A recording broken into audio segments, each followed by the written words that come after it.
মেয়েকে নিয়ে। Security security কে কোথায় আছো প্লিজ এসো। মেডিকেলের সমস্ত এন্ট্রি এক্সিট বন্ধ করতে হবে, কেউ যেন বেরোতে না পারে, কোনো পেশেন্ট বাড়ি যেন বেরোতে না পারে। শুনতে পাচ্ছ কেউ কোথায় আছো? প্লিজ বেরিয়ে এসো। কে কোথায় আছো? সমস্ত এই আপনারা হাঁপুড়ে দাঁড়িয়ে দেখছেন কি? বলছে তো গেট বন্ধ করতে যান না। যা প্লিজ সমস্ত গেটগুলো বন্ধ করো। আমি এক্সিটটা দেখছি। প্লিজ কেউ যেন বেরোতে না পারে, প্লিজ প্লিজ প্লিজ। আচ্ছা আমরা দেখে নিচ্ছি, কিন্তু এই অবস্থা কেন উঠে এসেছেন আর গেটই বা কেন বন্ধ করতে বলছেন? আদি তুমি এখানে কি করছো? মানে কি হয়েছে? সব বন্ধ করে দিচ্ছ কেন? আমরাও তো কিছু বুঝতে পারছি না। স্যার আপনার শরীর ঠিক আছে তো? আমি একদম ঠিক আছি, সব ঠিক আছে, যেটা বলছি সেটা করো।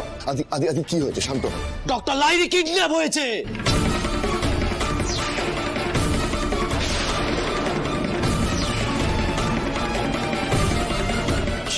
কি বলছেন কি আপনি? আনন্দকে কে কিডন্যাপ করবে? কোথায় আছে আনন্দি? কোথা থেকে কিডন্যাপ করা হয়েছে? এখান থেকে কিডন্যাপ করা হয়েছে ওকে। ও এখানেই ছিল ওকে, কিন্তু এখন প্রশ্ন হচ্ছে ও এখানেই আছে না এখান থেকে কারণজিৎ ওকে নিয়ে চলে গেছে, সেটা আমি জানি না।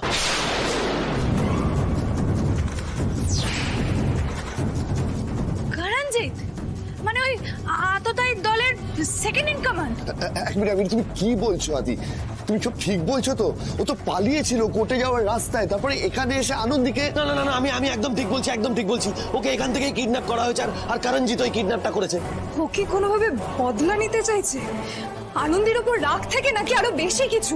জানি না, আমি বুঝতে পারছি না, তবে আমার মনে হচ্ছে এটা তার থেকেও বেশি কিছু। কি? আমাদের হাতে একদম সময় নেই, ডক্টর লাহিড়িকে আমাদের খুঁজে বের করতেই হবে। প্লিজ তোমরা আমাকে হেল্প করবে তো? আছো তো তোমরা আমার সঙ্গে? প্রত্যেকটা কোণা খুঁজে বের করতে হবে, একটা কোণা বাদ রাখলে চলবে না, তাহলে নিশ্চয়ই আমরা খুঁজে পাবো। কারণ তোকে এখান থেকে নিয়ে বেরোতে পারবে না। প্লিজ বোঝার চেষ্টা করো।